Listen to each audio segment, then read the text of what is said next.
Hey guys, welcome back to my channel. What if Naruto was reborn as perverted son of goddess Kaguya? Movie. The era of warring states. A time of constant warfare and bloodshed in the name of whoever your daimyo is. From seasoned warriors to a simple farmer and even children, no one is safe from this accursed lifestyle. Humanity may not have any special abilities, and we mostly use various blades and blunt objects as weapons for battle. Some groups people are known as the most skilled warriors in the world. They are known as clans, or skilled families specializing mainly in combat. My clan, the Otsutsuki clan of the northern mountains of the Land of Lightning, is known as the most skilled clan in the world with our superior physical and mental skills as well as our naturally sturdy bodies and long lifespans. I am the son of the Otsutsuki military's general, our leader who is the right-hand man of the clan head. My family has spoken of a massive and sentient tree that resides in the heart of the Land of Fire, the Shinju. It grows a single fruit once in a millennia that contains near godlike power that the consumer will receive, though it is universally considered an unforgivable sin to eat it. I am so tired of watching my kin run off to die, so sick of watching the decomposing corpses of children on the battlefield, sick of the constant strife that plagues this world. That's why it is my dream to bring about a true peace to these lands. To usher in a new era where children don't have to fight anymore and one where families aren't split apart. I will accomplish this dream, even if I must break the world's ultimate taboo to do so. I am Naruto Otsutsuki, and I will save this dying world. Outside of the Otsutsuki compound, a young teenage girl of about 15 years of age sat in deep thought on the ledge of the plateau that the compound was built upon. She had shoulder-length white hair that was styled into a bob as well as light blue eyes. She wore an ankle-length white hime kimono with black magatama designs stitched down the middle of the gown along with intricate lines around the sleeves and hemline.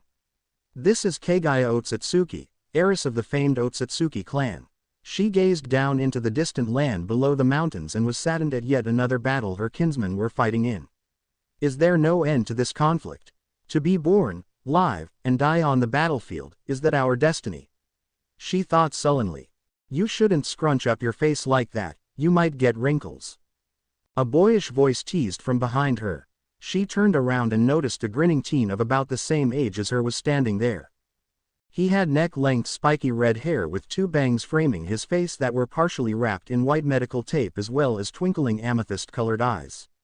The teen wore a white kimono with a high collar that was left partially open down to the top of his chest and 6 black magatama designs stitched around the bottom black cargo pants, and wooden geta sandals. Kaguya's eyebrow twitched slightly and with all the dignity she could muster, she replied, I'll have you know, that I am merely in deep thought. As a teenager, I am unlikely to develop wrinkles quite yet anyways. I am Kaguya, what's your name? The young man took a seat next to her and kicked his feet back and forth over the ledge. Well, Hime-chan, my name is Naruto Otsutsuki, son of General Hideo. So, what's the heiress doing out here all by her lonesome? He asked with a quirked eyebrow. Kaguya pointed at the conflict below and said, I was wondering if there will ever be an end to the wars. Since the beginning of recorded history, the elemental nations have been caught in a period of endless warfare, and I'm tired of seeing our kin die out there. Is there truly a way to end all of this? Is it our destiny to live our lives out on the battlefield? Naruto went silent in thought for several minutes, then he grew a smile.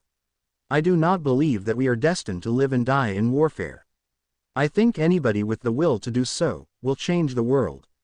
It sounds like it's your dream to see world peace. Well, it's my dream too.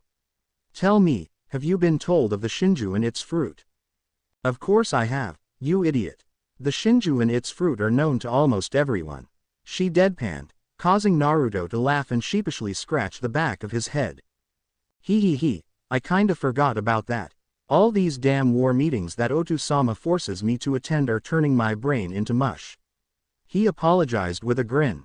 Kaguya looked at her companion incredulously and thought, how can someone forget something like that? Is he a moron? No, he is intelligent, but his personality makes him look like an idiot. His eyes practically scream wisdom beyond his years. Naruto grew serious and said, well, since the fruit of the Shinju grows once every millennia, and it supposedly grants godlike power to the consumer, I have an idea. You and me, we go to the Shinju in a few years when the fruit has grown and we both eat half of it. We can use our new powers to quell the wars and over time, We can teach humanity how to get along peacefully once they are willing to listen to us. How about it? Wait, your plan for world peace is to break the one taboo that applies to every living person and basically force everyone to get along once they realize they can't stand against us? The white-haired girl asked with a raised eyebrow. Naruto shook his head. No, forcing them to get along won't work. What's stopping them from going back to war after we die? The best way is to use our powers to quell all the wars and actually teach them to respect the peace, instead of constantly threatening them with our power. After some contemplation, Kaguya held up her hand with a wide grin similar to his own. I suppose all rules are broken eventually. But if we are to be partners for this, we should have a proper introduction. My name is Kaguya Otsutsuki, heiress of our clan. I like that new ramen dish the cooks fixed up recently, nature, walks, rabbits, and the clan. I dislike war, unnecessary violence, people who purposely harm nature, broccoli, and those who would harm my family. My hobbies are taking walks through the clan's garden, sitting out here, talking with people who won't treat me like a piece of fragile porcelain due to my status in the clan, and reading. My dream is to have my own family and bring peace to the world. Naruto smiled and shook her hand. My name is Naruto Otsutsuki, son of the clan's general and next in line to inherit his position. I also like ramen, walking, practical jokes, defying expectations, training, nature, foxes, and talking to beautiful white-haired girls like the one in front of me. I dislike people who cast me into the shadow of my father, wars, unnecessary violence, those who would harm my precious people and/or nature, raw vegetables, and people who have sticks shoved up their asses. My hobbies include pranking people, training, going for walks, and writing. My dream is to bring peace to the world, then have a family, that way my children will never have to live in this time period of endless warfare. He exclaimed happily. Kaguya's cheeks turned a little pink at what he said about her and his likes, then she smirked and said, I believe this is going to be a great partnership, Naruto-kun. I believe so as well, Haim-chan. He replied with an ever-widening smile.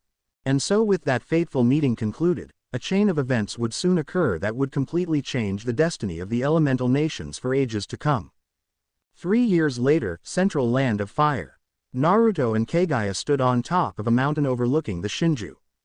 The tree itself was at least 3 miles wide and about 7 miles tall, with a thick canopy of green leaves at the top with a single purple flower that has not yet bloomed. At the base of the great tree, there was a small opening that led inside the trunk, where the fruit would be waiting for them. They have received news that the Shinju has finally borne fruit, and told her father that they were going on a small vacation, then they traveled for a week before finally arriving at their destination. Naruto and Kaguya have changed over the years, going from friends to best friends, then to boyfriend and girlfriend, and then to betrothed in an arranged marriage put together by their fathers. They couldn't be any happier though. Naruto fell in love with Kaguya at first sight, from her beautiful appearance to her rather unique personality. She likes to have fun with him, yet she isn't afraid to punish him when he does something wrong or acts too idiotic. Whereas he can be hyperactive and rather blunt, she is calm and gentle with a bit of a no-nonsense attitude. They were a bit different in personality, but they complemented each other perfectly and no other couple loved each other as much as the two Otsutsuki love each other. Kaguya herself loves Naruto's boyish charm and his happy disposition. To her, he is the sun that brightly illuminates her path when things seem dark. She knows that he has the ability to make even the most depressed of people share his smile. Kaguya also appreciates his sense of fun. As a heiress, she is a bit socially awkward since her father hasn't deemed anyone aside from Naruto worthy to befriend her. But her love is able to bring her straight into the fray of whatever social function he takes part in and makes her feel like she belongs there. She even finds his not-so-smart moments to be rather cute, although she makes sure to correct him when he goes too far. It's safe to say that she has come to love every part of him. But their relationship wasn't the only thing that changed. At 18 years old, Naruto grew to a height of 6 feet and 1 inch, though his hair stayed the same in terms of style and length save for the small red goatee he grew on his chin. He also wore the same outfit, but he now wore black boots that the legs of his pants were tucked into instead of Geta sandals, as well as a necklace with 6 black magatama on it. He also had 9 black magatama designs stitched into the back of his kimono. Kaguya grew to a height of 5 feet and 10 inches and her white hair also grew out to reach her waist. She also wore almost the same kimono design that she did as a child, but instead of reaching the floor, the hemline reached the middle of her thighs. Also, the gown hugged her impressive curves and medium-sized bust, and she had no sleeves. She also wore kung fu slippers with ankle-high tabi socks. Kaguya has taken to wearing ruby-colored lipstick and matching nail polish. Of course, she doesn't really need any makeup since Naruto thinks that her creamy pale skin is already perfect. Kaguya-hime, this is it. Once we eat that fruit, there is no going back. Are you sure you wish to do this with me? The young man asked his future wife, who smiled and interlaced her fingers with his. My beloved, you know that I would follow you into the depths of hell if I had to. So don't ask such a stupid question again. We swore 3 years ago that we'd do this and bring about the end of warfare, and I don't intend on letting you do it alone. I'm pretty much your wife after all. Right, Naruto Koi? She asked with a soft smile that, contrary to its appearance, screamed. If you don't answer correctly, I'm going to cut off your balls and feed them to you. Naruto chuckled and squeezed her hand. Of course you are. He looked into her soft blue eyes and said, and I would follow you anywhere you went as well. No matter what happens today, I love you, my beloved Kaguya-hime. She wrapped her arms around his neck and replied, and I love you, Naruto Koi. With that, he held her closer to him and gave his future wife a passionate and loving kiss before separating. Come Kaguya, we have a world to save. Naruto muttered and began to climb down the mountain with Kaguya trailing slightly behind him. Inside the Shinju's trunk, 30 minutes later, the couple looked around and was surprised at how empty the trunk was. You'd think that an omnipotent plant would have some kind of extravagance to it, but this is pretty boring. Naruto whined and felt a fist smash into the back of his head. Baka. Quit your complaining and look for the fruit. Kaguya scolded with a tick mark as her eyes scanned the tree. After a while of walking, she noticed that there was a wooden pedestal resting against the wall at the other end of the Shinju with a medium-sized golden fruit sitting on top of it. Finally, we are so close to our dream that I can taste it. In fact, I think I will taste it. Naruto exclaimed jokingly while slicing the fruit in half with a knife to where it was almost even, but his side had a little bit more. He handed Kaguya her half and smiled. Cheers. They both said, and with that, they both consumed the forbidden fruit. Suddenly, the two Otsutsuki dropped to their knees with their faces contorted into a silent scream of agony. It feels like someone set my veins on fire, and my head's killing me. Naruto thought, barely holding on to his consciousness as he began to feel the same excruciating pain in his eyes. What is this?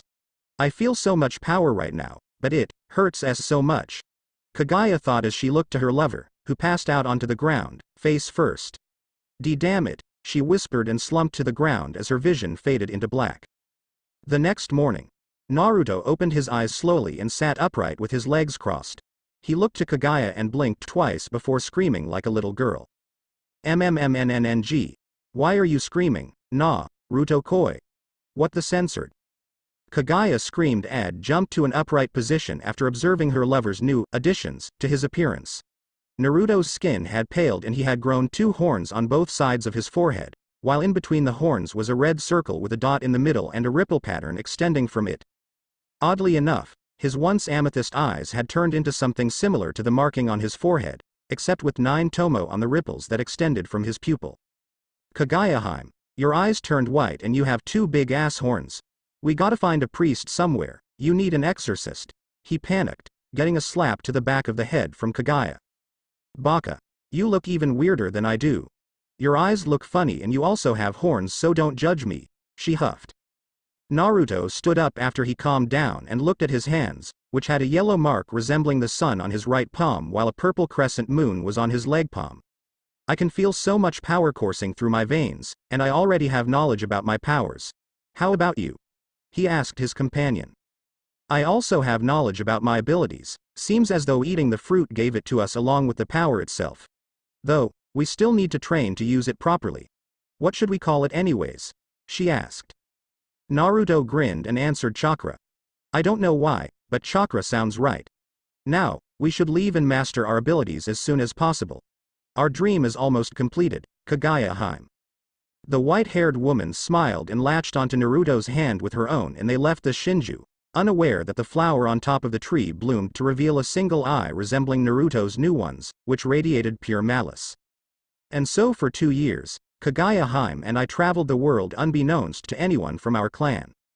It took some very hard work, but we both completely mastered our abilities. Kaguya discovered that she can manipulate her bones and that she can turn her left eye into the same technique that I possess, which I dubbed the Rinne Sharingan. Her natural eyes, she named the Byakugan, which grants her a 360-degree field of vision and the ability to see the chakra pathways and chakra points we now possess. Her Rinne Sharingan, however, is different than mine. Kaguya can use hers to teleport herself and other people to dimensions that she can completely control as well as anywhere in the world she can picture in her mind, an ability she named Amanamanaka. My Rinne Sharingan grants me several abilities that, quite frankly, are pretty godlike in nature. First, there are the 6 paths of samsara, the Deva, Preta, Asura, Human, Animal, and Naraka paths.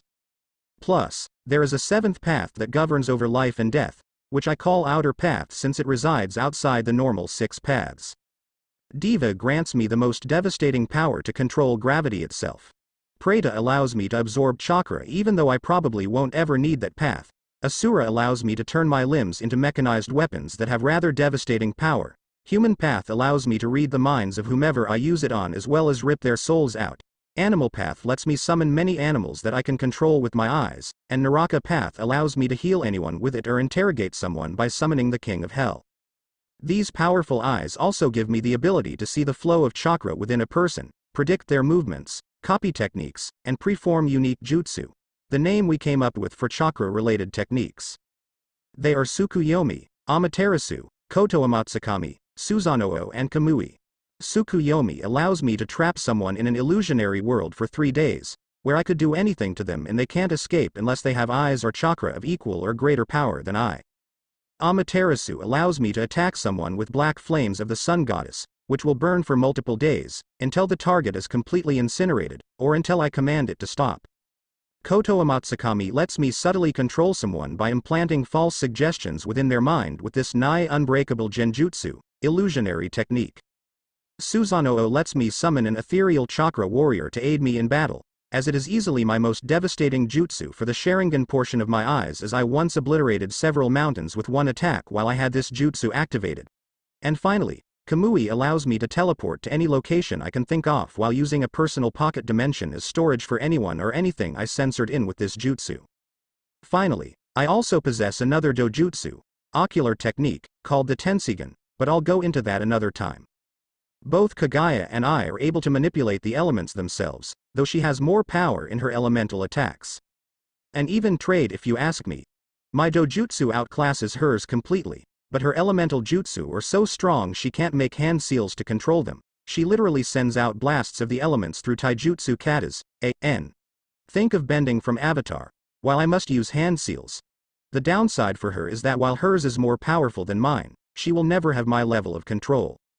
I even discovered I have 2 sub-elements, wood style and magnet style, which I use to control particles of iron, gold, and sand that may be found within the earth.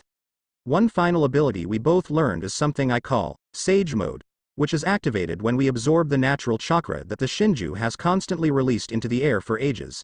It enhances our abilities many times over, and it gives me markings on my face, while Kaguya's eyes just turn gold.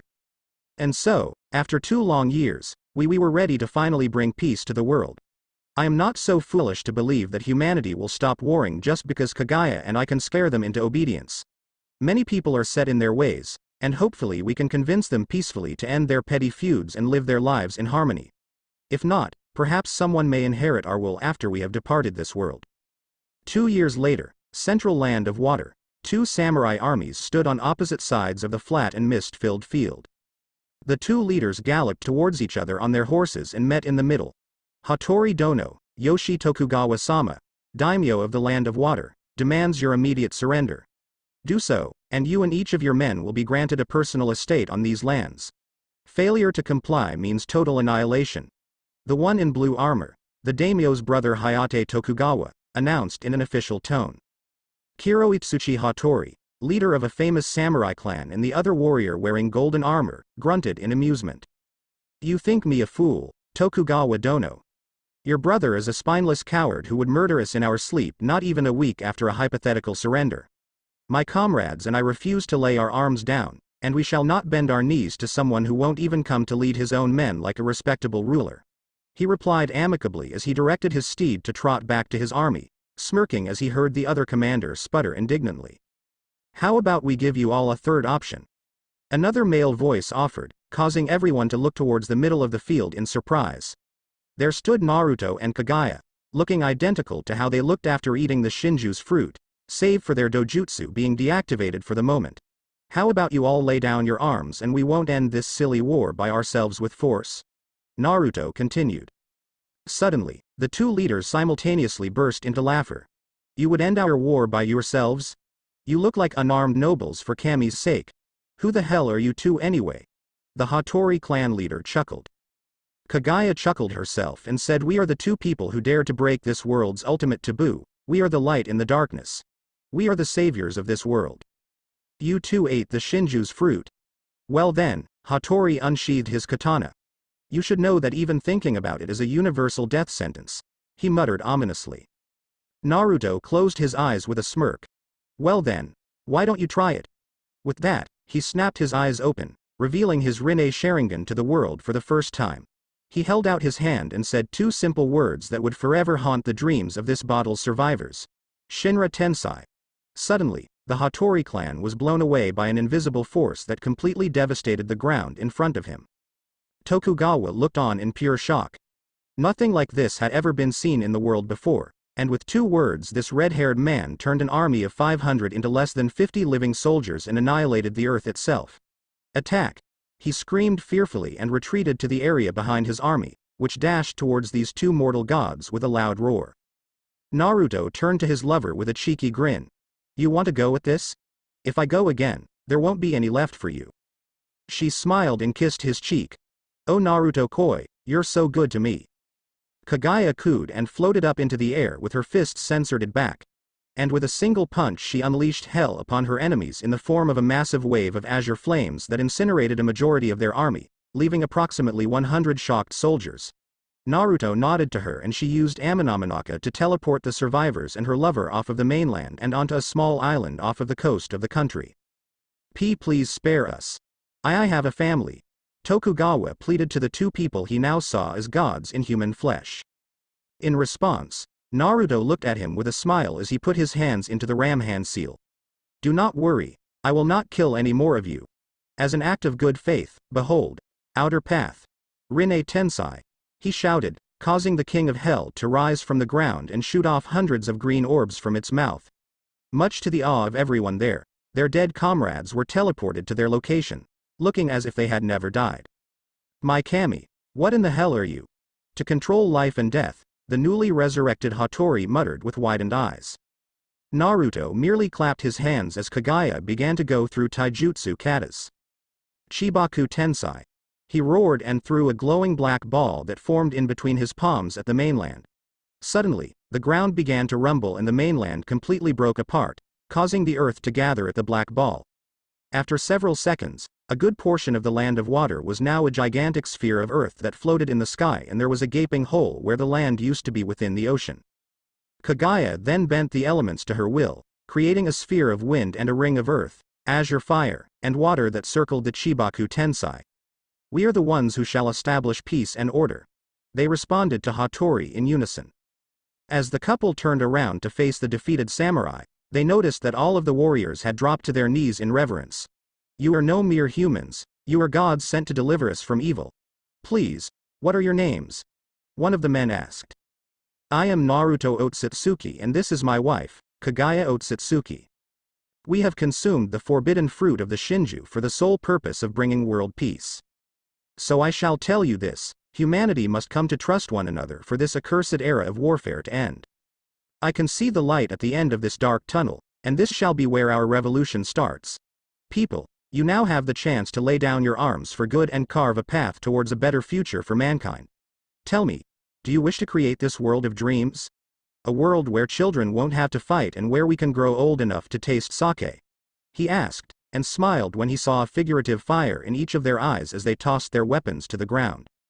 Naruto-sama, Kaguya-sama, Please teach us the proper path, Hattori requested. The couple looked into each other's eyes with a bright smiles and allowed the Chibaku Tensei to crumble into the ocean, forming several new islands.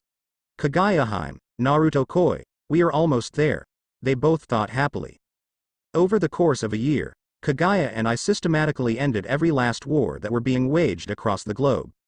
Using our godlike powers and our preaching, which we call ninshu, we inspired people all over lands to give up on fighting and to strive for peace using the chakra we gave them to understand one another.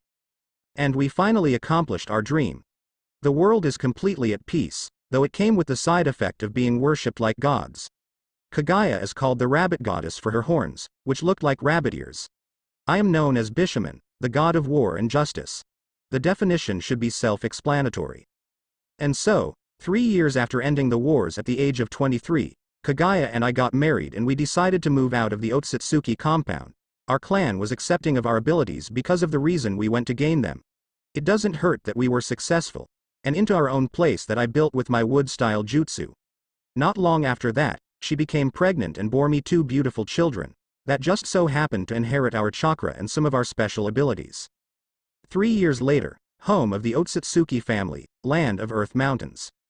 Naruto paced through the wooden home with a nervous expression on his more mature face. Kaguya was giving birth to their child and the damn doctor won't let him comfort his beloved. He stopped pacing for a moment and thought, well, she did scream that she was going to castrate me right before I was thrown out. Suddenly, the doctor came out of the master bedroom with a smile. You may come in now, Naruto-sama. You have twins, by the way, she informed before walking away to take care of something. Naruto dashed into the room and what he saw made his heart leap in joy. Kaguya laid upon her bed with his 2 sons cradled into her chest while she wept slightly. One of the boys appeared to have inherited his spiky red hair, while the other looked like he would inherit Kaguya's features. Kaguya-heim, you've done wonderfully. And look at our 2 beautiful children, he exclaimed and began to babble at the infants, who merely tilted their head in confusion at the eccentric man. The white-haired smiled tearfully and said I don't think IW want to cut your D censored off anymore. He paled and asked you weren't joking about that? Her lack of a response pretty much answered that question. So anyways, what shall we name them? Kaguya questioned and handed Naruto the red-haired baby. This one, his name shall be Hagoromo Otsutsuki. You should pick our other boy's name, he told his wife, who nodded and looked at the white-haired infant. Hamura Otsutsuki, she declared. With that, the family shared their first embrace. Unknown to both parents, the 2 children will play a great role in the fate of the future. 21 years later, land of rain. Loud explosions and battle cries echoed through the rain-drenched wasteland. To any normal observer, it would seem as though blurs were clashing repeatedly, but suddenly, they stopped and split apart with 2 men on one side and 1 older man on the other. These people are the 21-year-old Hagoromo and Hamura Otsutsuki and their father, the legendary Naruto Otsutsuki. Hagoromo has grown to the same height as his father and 6 feet and 1 inch and he has spiky red hair with 1 bandaged bang framing the left side of his pale face along with a small goatee, and purple rippled eyes along with 2 horns and a red marking resembling the pattern of his eyes on the middle of his forehead. He wore identical clothes to his father as well, except on the back of his kimono, he has a purple circle with his eyes pattern within stitched above the 9 black magatama. Hamura, however, looked mostly like Kaguya. He stood at the height of 5 feet and 10 inches and had waist-length straight white hair and the white eyes of the Byakugan. Hamura also wore the same outfit as his brother and father, but without any designs on the back of his kimono. Naruto only looked a bit older, with crow's feet on the corners of his eyes as well as small wrinkles on the corners of his mouth and his once vibrant red hair color had dulled slightly. He also wore the same outfit that he had since he had completed his own training many years ago, except he has a design resembling his Rinne Sharingan above the magatama on his back. The 2 brothers looked beat up from their sparring session, but Naruto just looked quite tired. Huff huff, you both have done well, completely surpassed all of my expectations.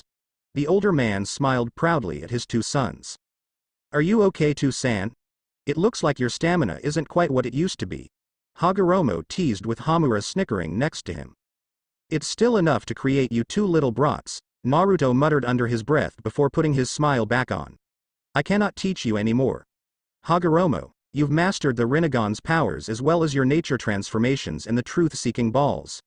Hamura, You have also mastered the Byakugan and the Tensigan as well as the truth-seeking balls in my Fuinjutsu. You are both ready for whatever lies ahead," he announced with a look of extreme pride. But before celebrations could truly begin, they all heard the most terrifying guttural roar they had ever heard, and a large and malicious pressure slammed into them, forcing the three men to their knees. "What the hell was that?" Hamura questioned, getting a shrug from his brother, but Naruto seemed to be staring out into space with a grim expression.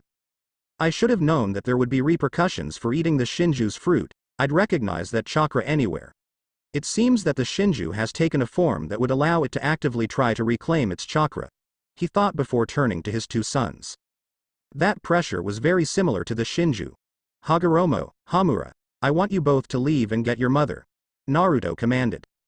Hagoromo stepped forward with a determined expression. "Two-san, we can help you defeat it. We are strong."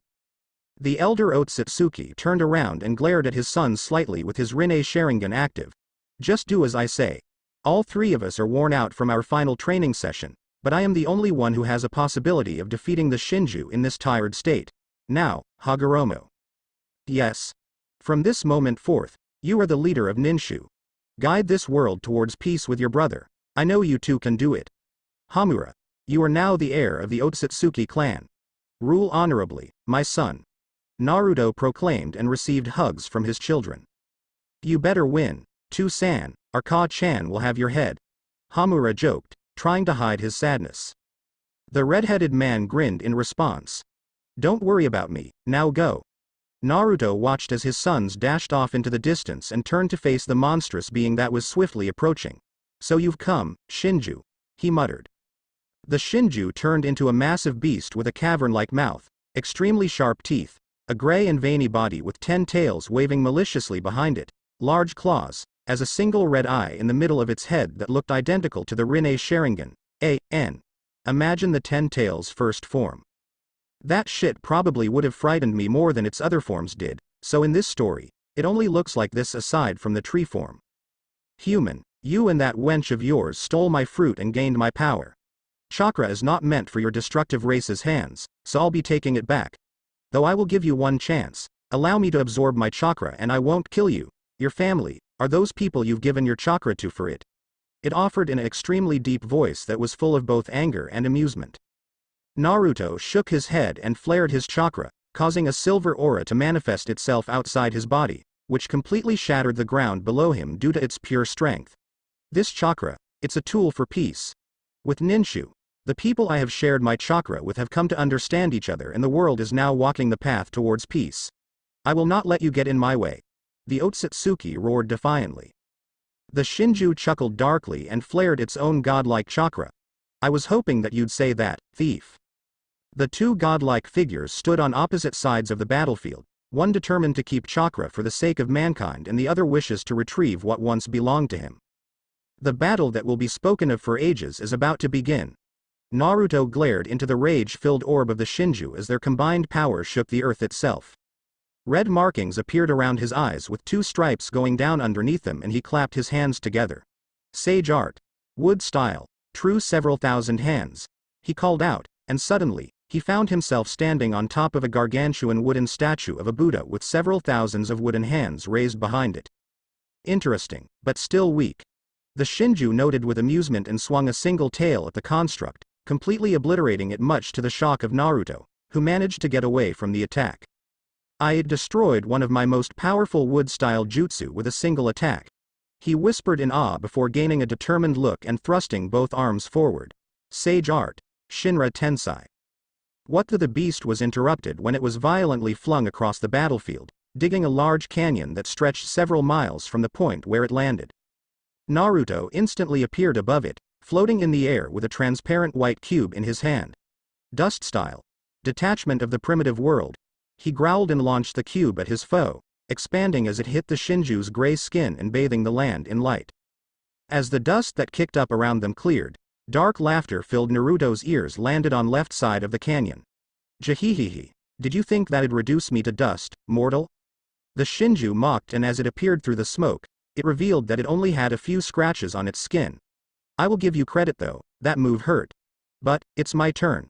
With that, it lashed out at the canyons its claw.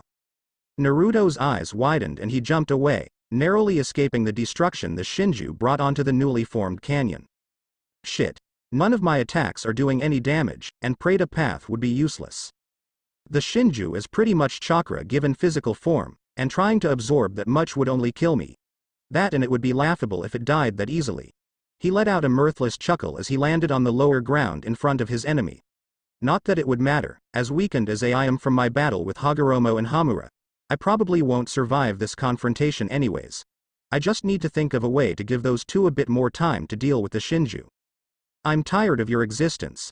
The massive beast roared and began to collect chakra into its mouth in the shape of a gargantuan crimson ball. Alarmed, Naruto swiftly went through hand seals and screamed Sage Art, Gracious Deity Gates.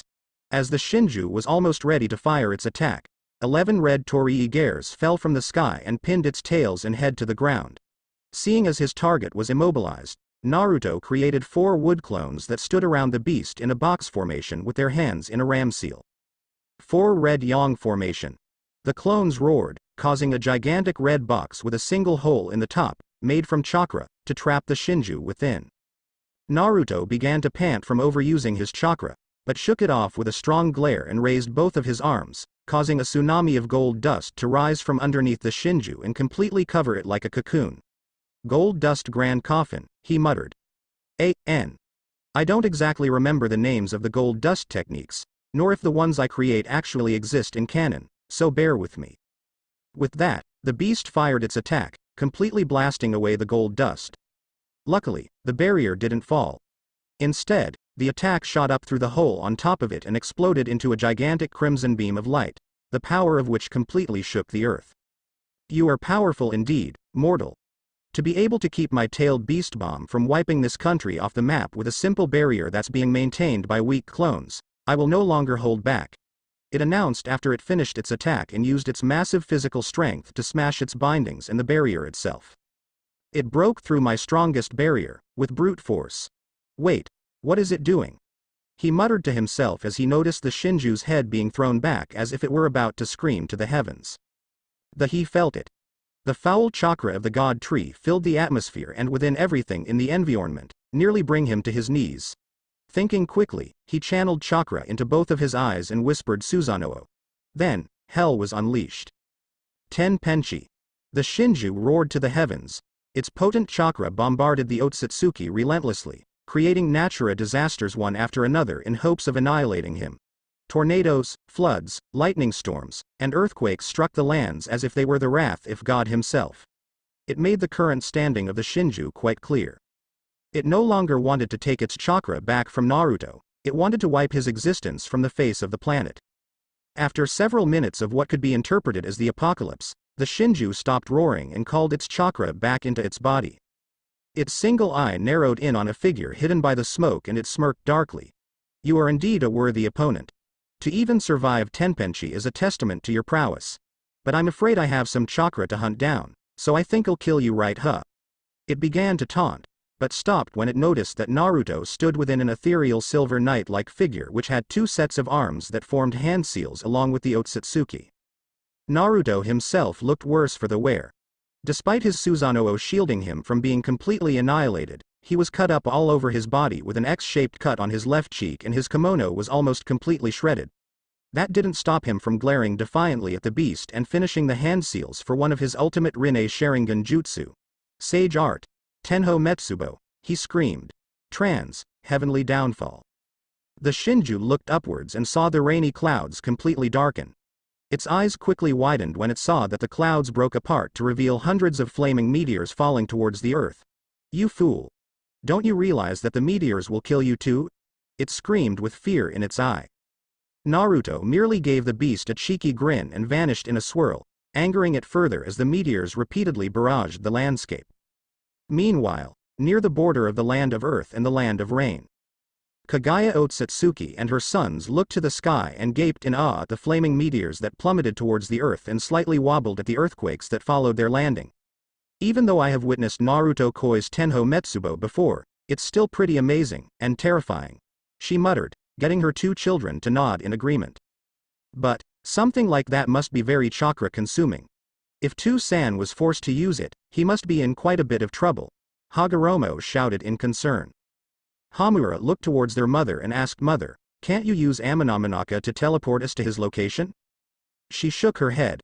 I can only use it to teleport to places I can picture in my head.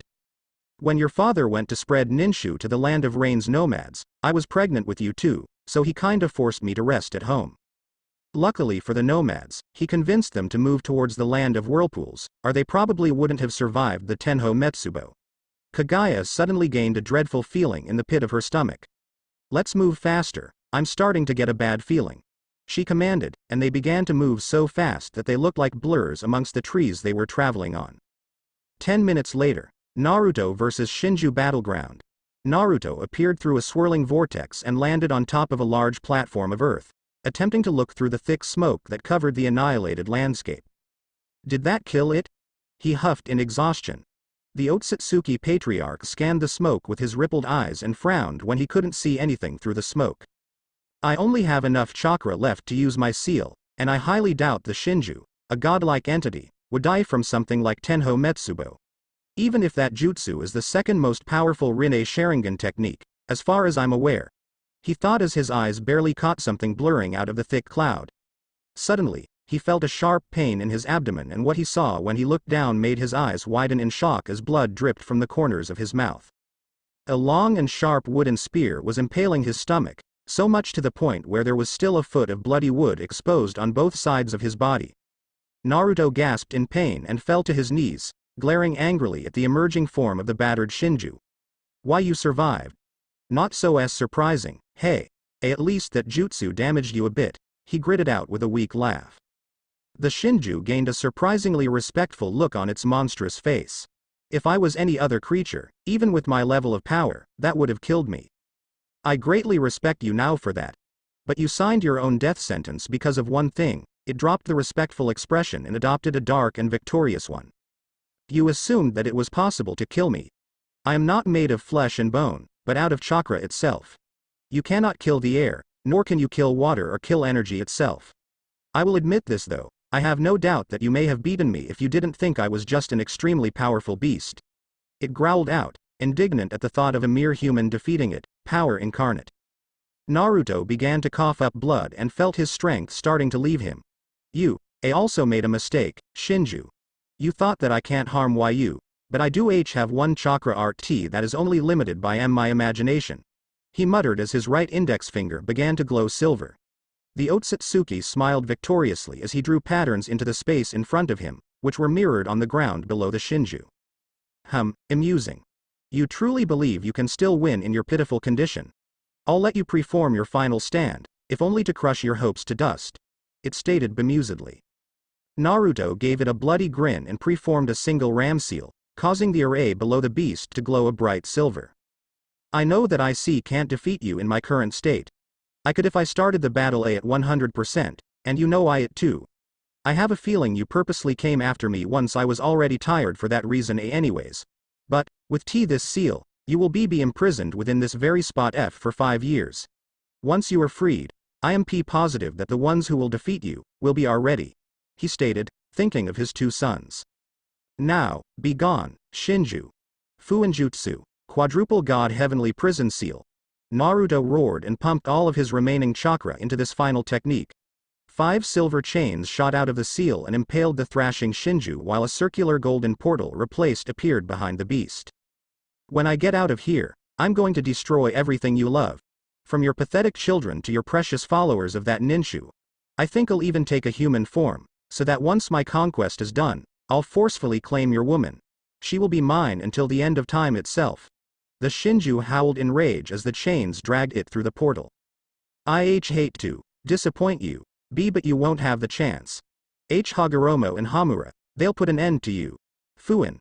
Naruto whispered, causing the portal to close and the original seal to appear in the devastated earth. Use your imaginations for the seal's design. He smiled as he felt 3 familiar chakra signatures appear in the area and whispered just in time. For a proper mood setter, listen to this unreleased song from the Naruto Shippuden OST. Obito's Death, Death of Obito. The song from Kakashi Gaiden when he got crushed by the boulder. Kaguya and the two brothers were horrified at Naruto's physical state and dashed forward to catch him. Naruto! She screamed and slid forward on her knees, catching her husband's head on her lap. To-san! Their sons yelled as they also dropped to their knees by his side. Naruto smiled weakly and pulled the wooden stake out of his body. Kaguya Hime, Hagoromo, Hamura, what took you so long? You, missed the party, he joked. The white-haired woman couldn't bring herself to slap him for his stupid comment like she normally does, and just let out a choked laugh. Idiot, just hang on, we'll get you to a doctor, she pleaded, but her eyes went wide when Naruto interlaced their fingers together and shook his head. And no, I'm dying. If this hole in my abdomen doesn't kill me, chakra exhaustion will, so, listen carefully. He spoke softly as the never-ending rain clouds of the land of rain cleared up, shining a single ray of light on the earth platform the family sat upon. Naruto looked over at the crying forms of Hagoromo and Hamura. My sons, you have made me so proud. You both have grown into the peace-seeking, honorable, kind men that your mother and I have always hoped you would be. I am happy that I can leave my dreams to you. Ninshu, it hasn't been completely spread yet, and it's up to you both to finish what I could not. Do you accept? We do, To-san, Hagoromo gritted out of his teeth with tears streaming from his violet-rippled orbs. Gee good. But you have one last thing to worry about. The Shinju, I couldn't defeat it, but I figured out one way for you guys to win. One of you must seal it away in your own body. He paused to let the information sink in. It must be one of you, because the Shinju would easily break out of an inanimate object, because the object doesn't have a will to hold back its chakra. You must do this when my prison breaks in this very spot, in 5 years. Hamura's white eyes changed into blue eyes with a white pattern extending from a black pupil, the Tensigan. We won't fail you, To-san. We will defeat the Shinju and bring peace to the world, he shouted in determination, and his older brother nodded with the same expression. Naruto smiled weakly at his two children and gazed up at his beloved wife, who was sobbing into his hair. Kaguya Hime, do you know that great willow tree I grew in the backyard with my wood style when we got married? He asked as he felt his strength fading rapidly. Why yes, what about it? Naruto smiled fondly and said, when I pass away, can you bury me at the base of it? Some of my greatest memories were of you and I, drinking cold tea on a hot summer day, and just enjoying the peace, happily in love. I want you to come and drink tea with me, so that I can continue to bask in your presence in the afterlife. Kaguya nodded rapidly. Oh, of course. Whatever you desire, she answered with sorrow in her pearl eyes. Naruto's fond smile turned loving and his dimming eyes bore into her own. Then again, I hope that I am reincarnated, so that I can continue to live in the same wonderful world that you live on, so that I can befriend you again, so that I can fall in love with you all over again. Because, no matter what life I live from here on out, I will always love you. Kaguya Hime, Hagoromo, Hamura, with the last of his strength, he leaned up and gave his wife one last kiss, which she passionately returned with her muted wails filling the family's ears. After several seconds, Naruto broke the kiss and fell back onto Kaguya's lap. His amethyst orbs turned towards the now clear blue sky and his lips settled into a gentle smile upon seeing a rainbow stretching over the sun. These fleeting years that we've spent as a family made me feel as though this world was in the palm of my hand.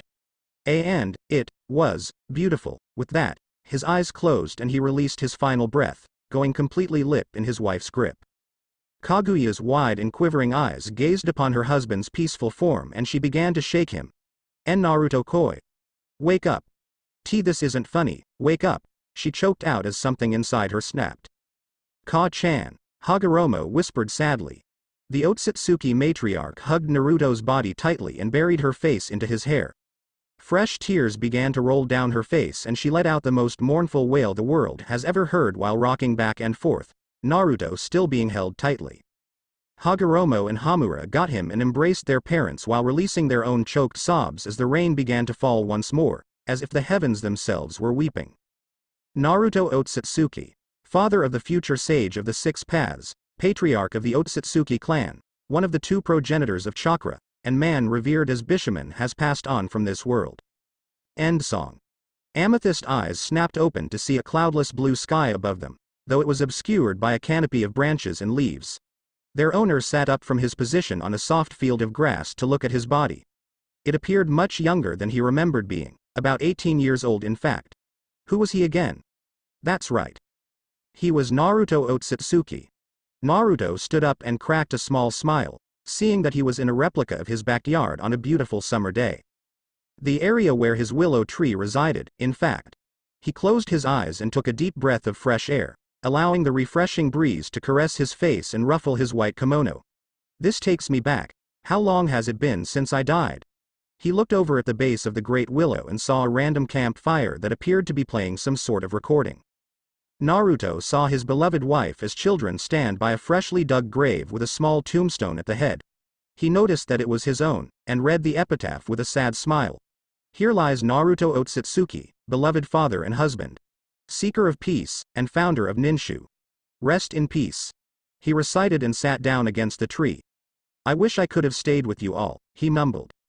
And so, Naruto spent a millennia watching the various happenings within the living world. He watched on proudly as his children defeated the Shinju, which they dubbed the Ten Tails, by sealing it within Hagoromo's body. He also saw how the common folk revered his children and dubbed Hagoromo, the sage of the six paths, and Hamura, the white-eyed god. He watched on in sadness as Kaguya finally broke in her mourning on the 10th anniversary of his death and commuted suicide on top of his grave. He already figured out that this place he was currently spending the afterlife in was actually a reincarnation waiting area, since he hasn't once met a deceased loved one. It made him even more depressed, knowing he cannot join his beloved in the afterlife. Naruto watched happily as both Hamura and Hagoromo gave him and Kaguya grandchildren. He saw as Hamura left with the clan and one of his children to guard the Shinju's mummified corpse that was sealed into the moon, and how Hagoromo used Banbutsu Sozo to split its chakra into 9 living entities, the Biju. He became angry when he saw Indra and Asura, Hagoromo's children, fight to the death over who will be the heir of Ninshu. He was even more furious when his former followers saw how Asura and Indra weaponized chakra and decided to do so themselves, giving birth to ninjutsu and throwing the world back into a deadlier era of warfare. Though, he didn't hate non-violent ninjutsu, such as medical ninjutsu. And those traitors had the gall to pray to Bishamon to bless their sides in battle. Naruto felt his hope for the ninja world return when Hashirama Senju and Madara Uchiha put an end to the era of warring states by creating the hidden villages. He also became happy that Hagoromo's bloodline finally came together for something non-violent for the first time since Indra and Asura's teenage years. Then he became extremely livid at both Hashirama and Madara. Hashirama for capturing the Biju and handing his surrogate grandchildren to the other villages like censoring pets.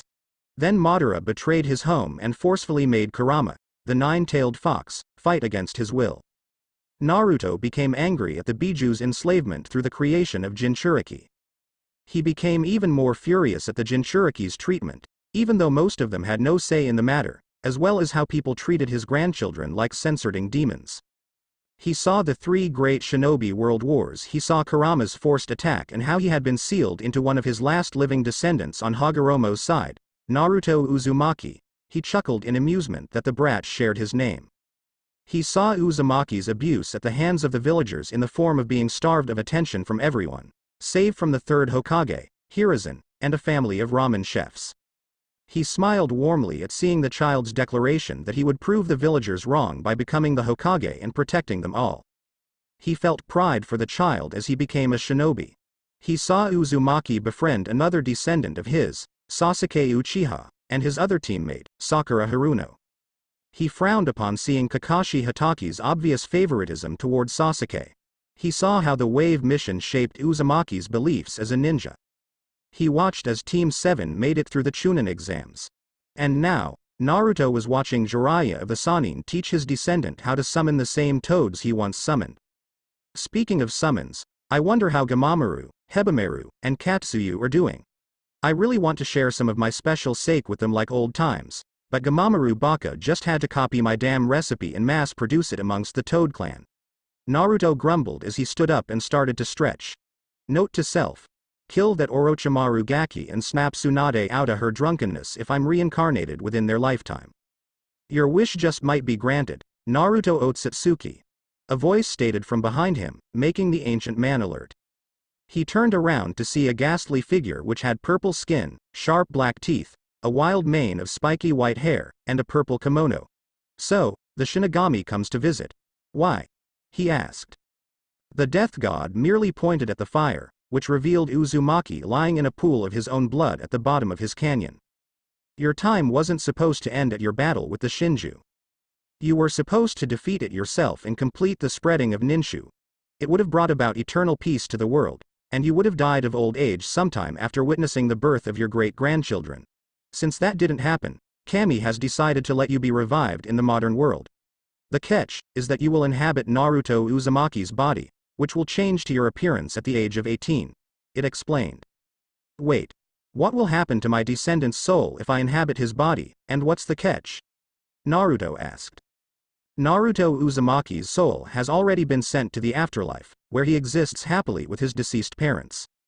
He has no problem with the arrangement as long as you become Hokage in his stead, as he is finally at peace in death. And the catch? Shinigami smirked bemusedly. The Rinne Tensei Jutsu is a complete affront to my domain, so I am taking it from you. Though I will allow you 2 uses to revive a single person. The first will be used to revive Kaguya whenever you choose to do so, and she will be at the same age as you. The second use will be for whoever you choose, but be warned. Upon completing the second usage, you will be killed and your soul will be mine. Do you accept? He asked. Naruto looked thoughtful.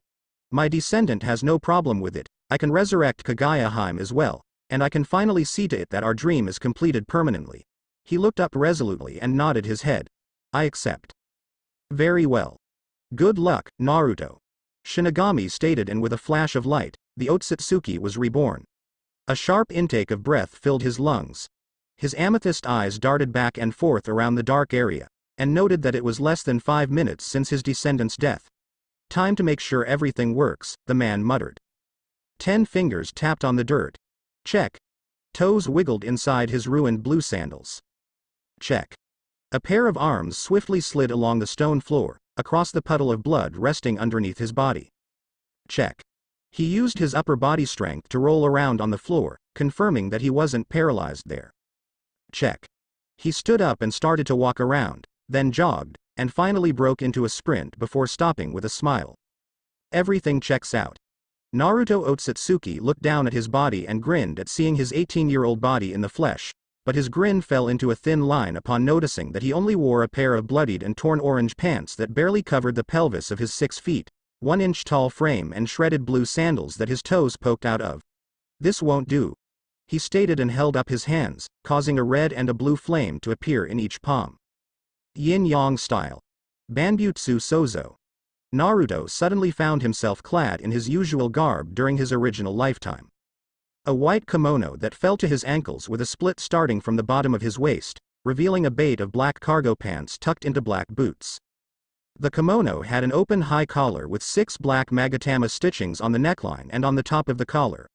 On the back of the kimono, he had a red Rinne Sharingan stitching with 9 black magatama underneath it in rows of 3. He also found that he couldn't wear the Konoha headband around his head, as they agitated his horns, and decided to change the cloth to a black color and wore it around his neck. Naruto ran his fingers through his long red hair and gained a hardened look in his eyes. First thing, I need to punish that pervert for killing Uzumaki.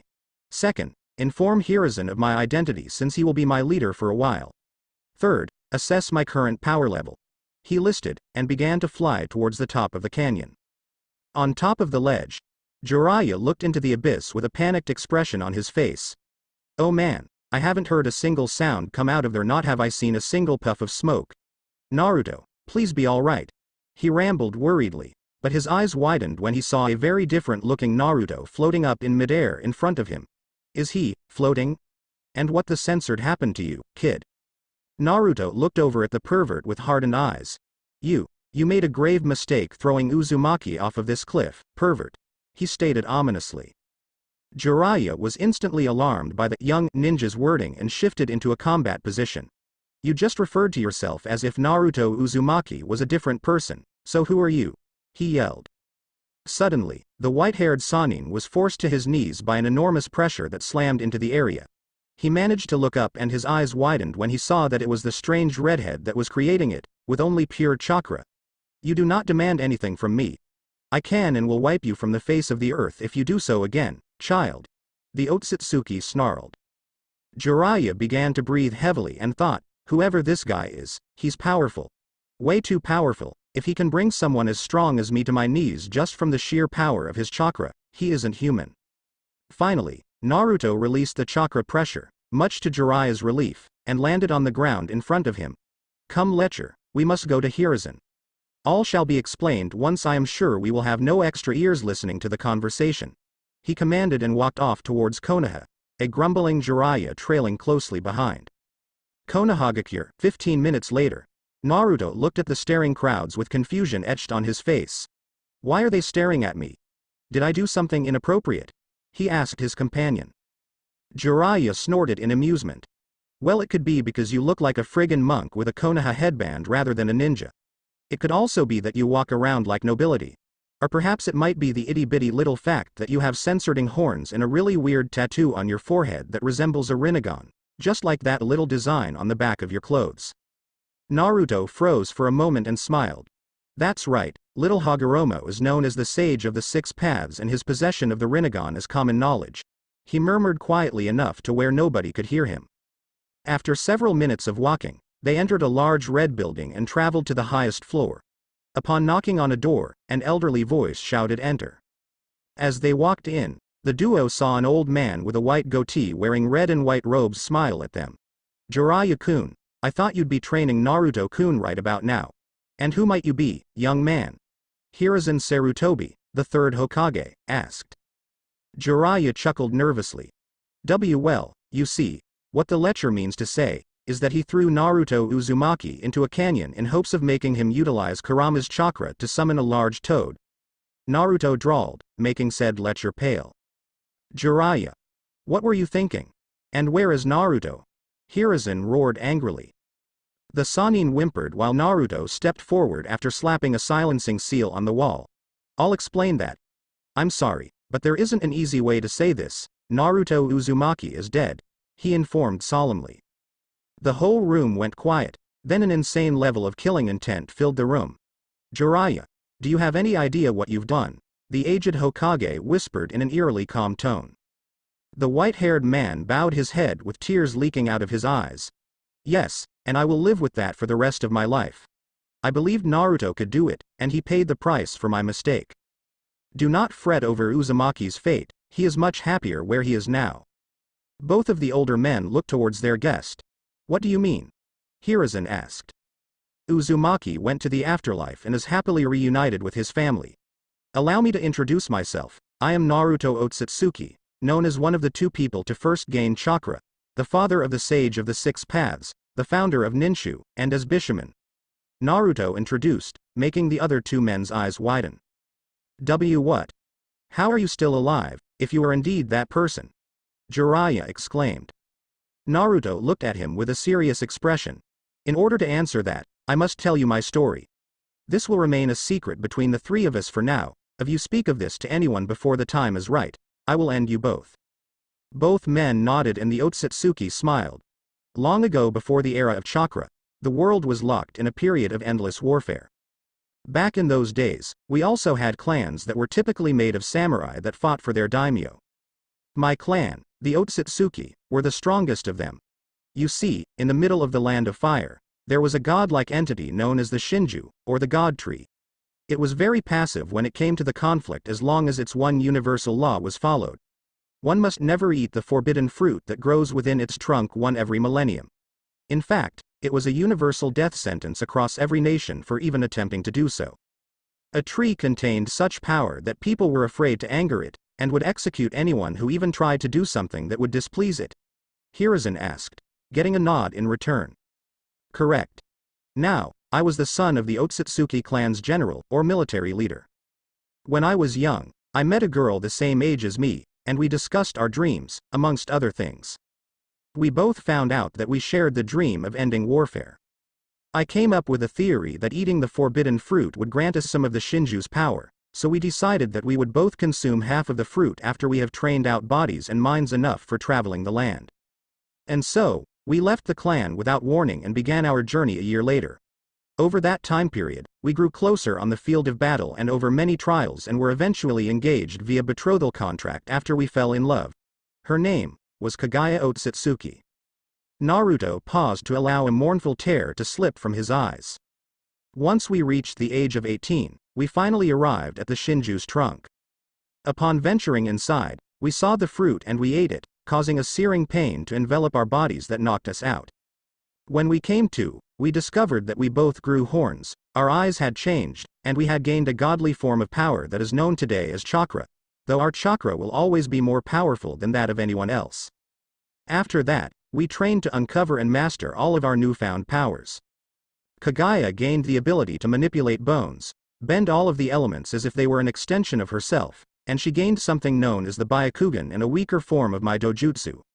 I gained strong affinities for every element and some sub-elements: dust style, wood style, magnet style, yin style, yang style, and yin-yang style.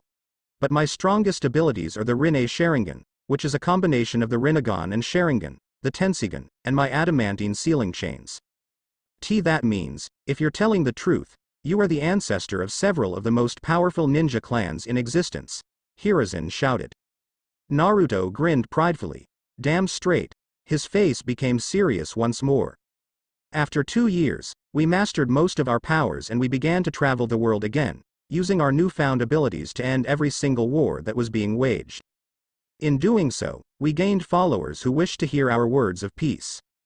We spread chakra to humanity and people gained the ability to empathize with one another while their chakras were connected. And after many years, peace was finally within our grasp. Not long afterwards, Kaguya bore me 2 sons, Hagoromo, the sage of the 6 paths, and Hamura Otsutsuki, the white-eyed god. For 21 years, everything was wonderful in the world. Kaguya and I trained our children to manipulate chakra, and watched them grow into fine men who would carry on our ideals. But, tragedy struck when the Shinju came for me. Wait. How could it come for you, when it is just a tree? Jiraiya asked.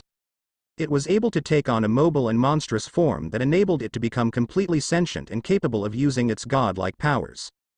It is known to the world as the 10 Tails, the original Biju. It was on the final day of training my children that it attacked me.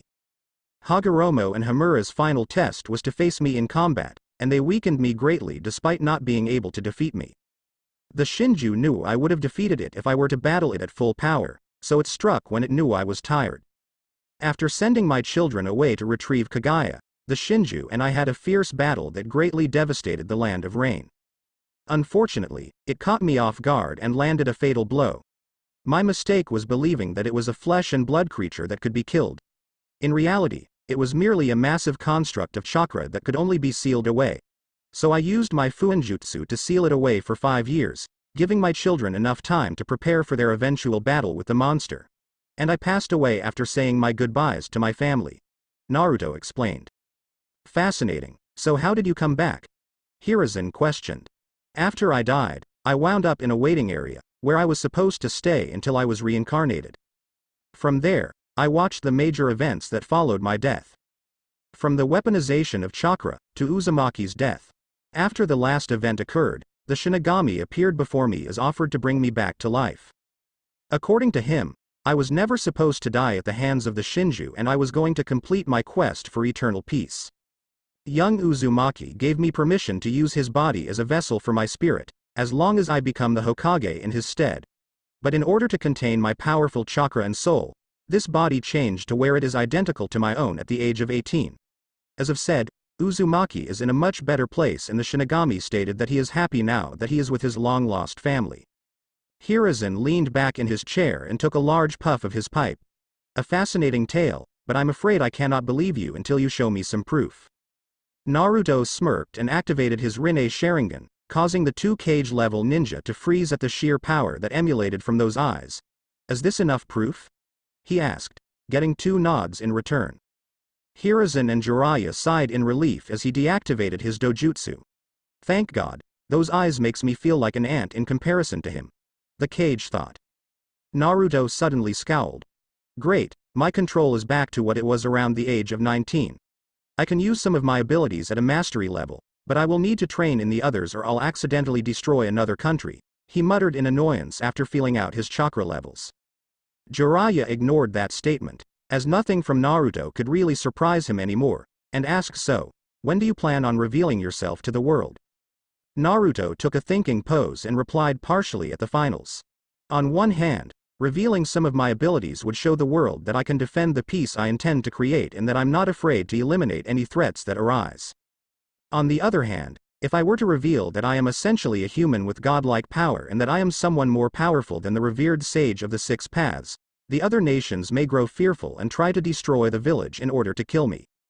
I would rather have them wary than fearful and murderous, so, I will pretend to be Naruto Uzumaki until I have built up enough trust and friendship within the other villages to reveal my true identity. Though I refuse to be called Naruto Uzumaki, I am still very loyal to the Otsutsuki clan after all, so change my last name to Otsutsuki.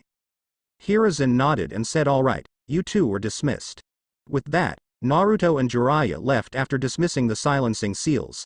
Though, before they left, Jiraiya and Hiruzen looked at a picture of Minato Namikaze with sadness and thought, Minato, I'm sorry. Outside Konoha, 20 minutes later, after bidding farewell to Jiraiya, Naruto ventured into the forests outside of the village's walls. He stopped in a large clearing and muttered, first things first, time to see what abilities I can still use. Perhaps I can even kill two birds with one stone. He activated his Rinne Sharingan, causing a black portal to appear in front of him. Amanamanaka. Naruto stepped through the portal and vanished. Mountains of the land of earth, plateau facing the land of rain. Naruto stepped onto solid red stone and looked forward, smiling at the place he has missed for a millennia. To the common eye, nothing was there but a pillar of black stone that had a golden etching at its base of a crescent moon with a circle inside of the curve. To Naruto, it was the key to dispelling the genjutsu he placed on the area over 1,000 years ago. He walked forward and placed his hand on the symbol, pumping chakra into it. Suddenly, the space in front of him quivered and revealed a large Japanese-styled castle with a gigantic willow tree towering over its structure from behind. It's been so long since I've been home, and it looks just as it did back then. Though the willow has grown quite a bit. Now, time to do what I came here for. Naruto stated with a fond smile as he walked around to the backyard, which looked identical to the area he found himself in during his stay in Limbo, and there was 5 graves under the great tree. Naruto Otsutsuki Kaguya Otsutsuki Hagoromo Otsutsuki. Asami Otsutsuki Asura Otsutsuki. Naruto observed each grave with sad rippled eyes. My wife, my son, my daughter-in-law, and one of my grandchildren. It isn't right for a parent to bear witness to their children and grandchildren's graves. I only wish I could resurrect you 3 as well. Though I do wonder where Indra is buried, he murmured. Naruto suddenly gained a smile and placed his hands into the ram seal. Outer path. Rinne Tensai. A monstrous black and white creature with the same eyes as its summoner rose from the ground and spat out a green orb that buried itself into Kaguya's grave. Suddenly, a pure white coffin burst from the dirt and exploded in a green light. Kei Kaguya Heim? He asked hopefully, dispelling the king of hell. The light died down to reveal an 18-year-old Kaguya Otsutsuki kneeling on the ground, wearing a sleeveless thigh-length white kimono with magatama patterns running down the middle as around the bottom of it, as well as black martial arts slippers and white socks. She slowly lifted her head upwards and opened her pearl-colored eyes. And Naruto? Yes, I'm here, he whispered with happy tears leaking from his eyes. Kaguya began to tear up as well and tackled her husband into a hug. Why, you dumbass? How dare you die? Do you know what we went through after you were gone? She sobbed into his chest. Naruto smiled sadly and pulled her closer to him. Yeah, I was stuck in limbo after my death and I watched time fly by over the past 1,000 years. I saw everything from there. He cupped her cheek, making her look into his eyes. I'm so sorry for dying on you, my love. I will use the remainder of our second chance making it right with you, I swear it. I'm so happy that we have another chance. When the Shinigami found me within the afterlife, I thought that we would never be reunited. I love you, Naruto Koi. Kaguya whispered and began to lean forward. And I, you, Kaguya Heim. Naruto replied, and the two lovers met in a passionate kiss that conveyed the longing they've felt for a millennia. After separating, the couple sat in a comfortable silence for several minutes until Naruto said, Kaguya, there are 2 things I must do. I trust that you've watched over the world from the afterlife as I have? She nodded. Yes. You are going to talk to Kurama-chan and test out which of your abilities are still usable, correct? Yeah. I'm so glad you taught me Amanamanaka, it would take far too long to find somewhere to train otherwise. Naruto whined. eliciting a giggle from his wife. Probably the wisest person on the earth, and you still tend to act childish. Kaguya laughed, getting a pout from the other Otsutsuki. Whatever, I'll be back shortly, Naruto said and closed his eyes. Mindscape. Naruto awoke to find himself within a replica of his backyard. He stood up from the grass and turned around, seeing a massive cage with a large orange nine-tailed fox sitting inside. Kurama, it's so good to finally meet you. He greeted the Biju, who narrowed his red-slitted eyes at him. Naruto Jiji, I'm glad to see you as well. Your descendant was as dumb as a brick, so it's nice to know that I won't deal with his idiocy anymore, Kurama stated with a vulpine grin. Naruto frowned. Don't be hard on young Uzumaki, he didn't exactly have the best resources available to him, he scolded. Yeah, whatever. The Biju drawled dismissively, then looked down his grandfather. So what brings you here, Jiji? He asked seriously. Kurama, it was wrong of the ninja to lock you and your siblings away as weapons. That's why I wish to know if you'd like me to free you from this seal, or would you like to stay within me, but with no seal restraining you? Naruto offered. From what Tu-san told us and from what I've seen in the short time you've spent in this world once more, you seem to be interesting. For now, I think I'll just stay with you and see what happens. Though I will be willing to help you, should you free me from this infernal cage, Kurama growled. Very well. Naruto stepped forward and as he touched the paper seal on the cage, he activated his human and Preta paths. You are no longer needed here, Minato and Kushina. But I could use your knowledge, rest in peace. He muttered as he absorbed the two chakra constructs and ripped off the seal. Kurama smiled as the cage vanished into particles of light. He stood up for the first time in 13 years and sighed contently. This is great, I can finally stretch out my tails. He turned his gaze at the smiling Otsutsuki. Jiji, I am eternally in your debt. Don't worry about it, Kurama. You are my grandchild, therefore it is my duty to aid you whenever you need it, Naruto said with a grin. The giant fox rolled his eyes. If you say so. Still, I will lend you my chakra when you need it. Perhaps with training, you may be able to access Biju mode. Maybe. Listen Kurama, I gotta go. If you need anything, send me a telepathic message. I'm sure that it wouldn't be difficult, Naruto stated and snapped his fingers before disappearing, causing his mindscape to be filled with rabbits half the size of Kurama. The fox licked its mouth with a grin. We are going to get along famously, Jiji. Real world, 10 minutes later. Naruto's eyes snapped open and he looked to his wife with a smile. I freed Kurama from his prison, now we have 8 more grandchildren to save, he informed. Good. Knowing that they are being used as weapons leaves a foul taste in my mouth. So what now, Naruto-koi? Kaguya asked. He stood up, bringing the white-haired woman up with him, and created a black portal with Amanamanaka. Now, we must train. 3 weeks later, Chunin Exam Finals Stadium, arena floor. Look alive, Genin. This is your day. Genma Shiranui, the proctor, drawled to the competitors while chewing on a senbon. The Genin, both on the field and in the stands, were wondering where the 3 missing competitors were. Sasuke Uchiha, Dosu Kinuta, and Naruto Uzumaki. It's uncharacteristic for Naruto to be late. I wonder where he went. Shikamaru Nara pondered while narrowing his calculative eyes. I don't know, but it still won't change the outcome of this match. I am destined to win, Neji Hyuga stated monotonously. Competitor's box. I hope Sasuke-kun makes it on time, Sakura said worriedly with her companion, Ino Yamanaka, nodding in agreement. Yeah, but I also wonder where your other teammate is at. He doesn't seem like the type to be late for something like this, the blonde replied.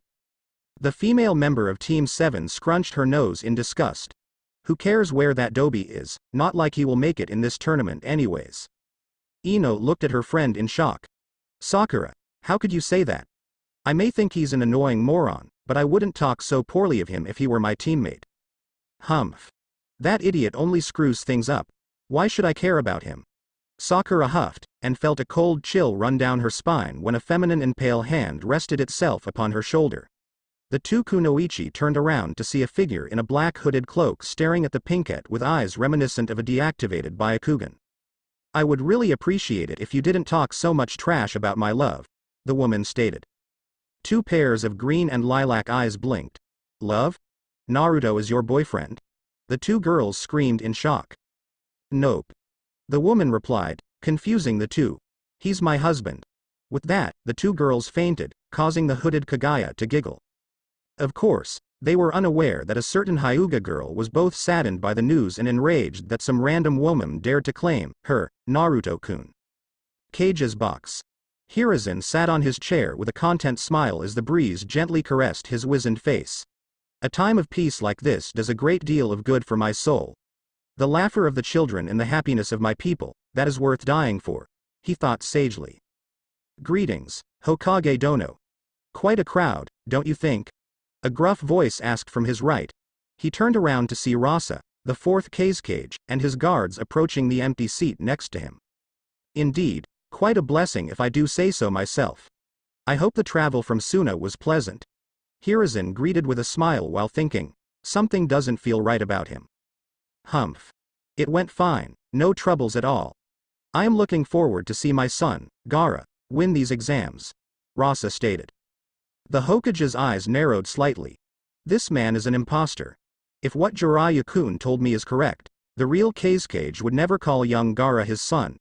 If anything, Rasa-san viewed the poor boy as nothing but a weapon. I will have to be on my guard. I don't know about that. I have one exceptional genin that could very well win this tournament. Hiruzen subtly insulted with his facial expression returning to normal. Rasa raised a maroon eyebrow. You mean Sasuke Uchiha? I will have to agree with you there. If Gaara doesn't win, the young Uchiha will. Hey, actually, there is another genin that I bet will win this thing. But we'll just have to see, won't we? Hiruzen replied while attempting to come up with the possible identity of the imposter. Are you Orochimaru? He does seem a bit fixated on Sasuke, not to mention the brief look of hunger I saw in his eyes as he mentioned the boy. I suppose we shall. The Kazekage muttered while thinking, if not Sasuke-kun, is he referring to that Hyuga brat? Or possibly the Nine-Tails Jinchuriki? No, that orange-wearing fool will never be able to outclass geniuses like Sasuke-kun and Neji. Hiruzen stood up and walked to the edge of the rooftop while channeling chakra to his vocal cords. Let the finals begin. His voice boomed over the stadium, getting loud cheers from the audience in return. Arena floor. Genma looked at the clipboard in his hands and raised an eyebrow at the change in Naruto's name. Whatever, will everyone but Naruto Otsutsuki and Neji Hyuga return to the competitor's box? Like the proctor, everyone who lived in Konoha wondered about Naruto's name change, when suddenly, a black portal appeared directly in front of Neji and the person that came out caused jaws to drop and blushes to form on the faces of almost every conscious female. Of course, their skin paled when they felt a murderous aura emanating from a cloaked figure. Humph. Filthy hussies thinking that they can look at my man like that. I'll put them in their place quicker than they can drop their diseased undergarments. Kaguya huffed in annoyance. Let it be known that the rabbit goddess has been, and always shall be extremely possessive over two things. Her husband and her ramen. With the other competitors, the genin gaped at the new appearance of Naruto. From the new clothes, to the longer red hair, amethyst-colored eyes, taller height, and the regal way he walked, they didn't know what to make of the situation. Hubba hubba, who knew the shrimp could fill out so nicely? Tamari exclaimed while licking her lips. She heard a weird animalistic growl come from the audience, but shrugged. Must be my imagination. This is just an entirely new level of troublesome. Shikamaru drawled with widened eyes, causing his fellow stunned genin to nod mutely. Arena floor. HN. So, you get a new appearance and you dare walk like you could defeat me? You are still the sniveling little brat of a failure that you were before, so just give up. Fate is on my side. Neji sneered arrogantly at the bored Otsutsuki. Will you shut up already? Fate is merely an excuse for those with mental fortitude too weak to fight against hardship. Naruto said sharply as his eyes changed into a glowing blue with a beautiful white pattern bleeding into the iris from his pupil. Now, allow me to show you how outclassed you are. A dojutsu. What can it do, and why do I feel like my doom is fast approaching? Neji thought with a small amount of sweat forming on his brow. Alright, Naruto Otsutsuki versus Neji Hyuga, begin. Genma shouted and leapt away as the two genins' killing intents spiked in anticipation for the battle to come. Thanks.